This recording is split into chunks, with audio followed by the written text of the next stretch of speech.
Everybody, welcome to how to graph equations in slope-intercept form. So we learn how to graph from a table, but there are three ways we can write linear equations. And the first one that we're actually going to study is this one that is in slope-intercept form. So a linear equation written in the form y equals mx plus b is in slope-intercept form. The slope of the line is m. Remember, that's the steepness. And the y-intercept is b, where we cross the y-axis. So in example 1, we're going to first identify the slope and the y-intercept. So in the first one, we have y equals negative 4x minus 2. So we have that, that y equals mx plus b. So you have that y equals mx plus b.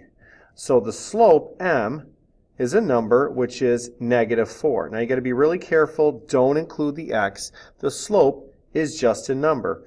The b value, the y-intercept value, and I think we use purple here in our notes, our b value, our y-intercept is negative 2. It's this value right here. It's a minus 2, so our b value is negative 2. You can also write that, the y-intercept, as 0, negative 2. Now, in the second example, our equation is not written as y equals. We haven't solved for y. So the first thing you have to do to identify the slope and y-intercept, make sure it's in y equals mx plus b form. So the first thing I need to do is just to add 5 to both sides. And you see there that y, the minus 5 plus 5 cancel, and so you have y equals 3/2 x plus 5. You can't add the 3/2 and the 5, they're not like terms. So now we have y equals mx plus b. So our slope is a number. Our slope is 3/2 here. And our y-intercept, our b value, is going to be 5. But you can also write it as 0.5. Okay, and that's how you identify the slope and the y-intercept of that line. Hey everybody, welcome to example 2, graphing linear equations in slope-intercept form. So in the first video, we learned what slope-intercept form was, and we know that is in the form of y equals mx plus b. Okay?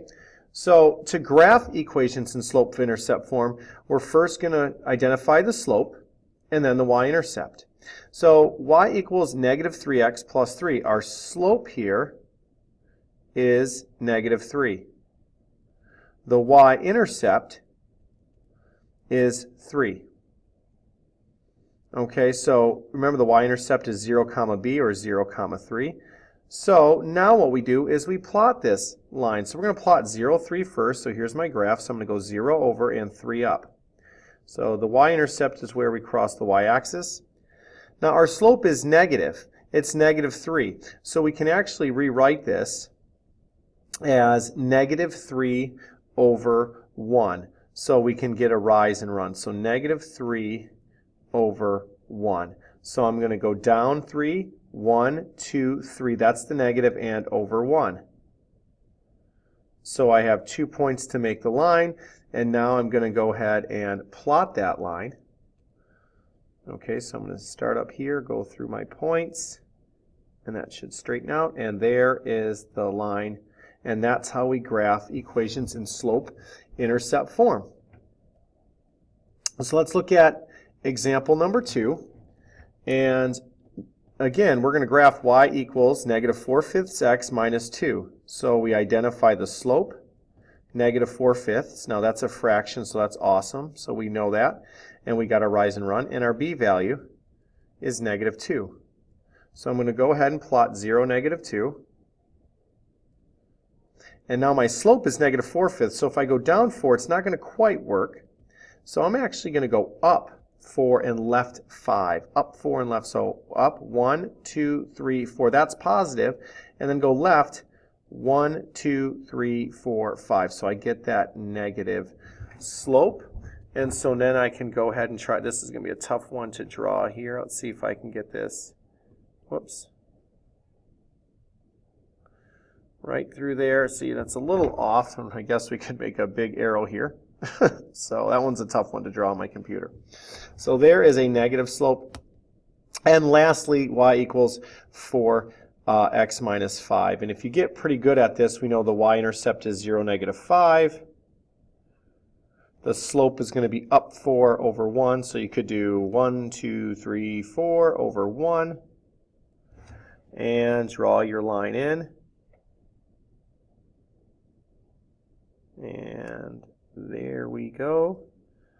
And there is our final line. And so that's how you graph equations in slope-intercept form. You identify the slope in the y-intercept, you plot the y-intercept, and you apply the slope. So if there's any questions or comments, let me know. We'll see you next time.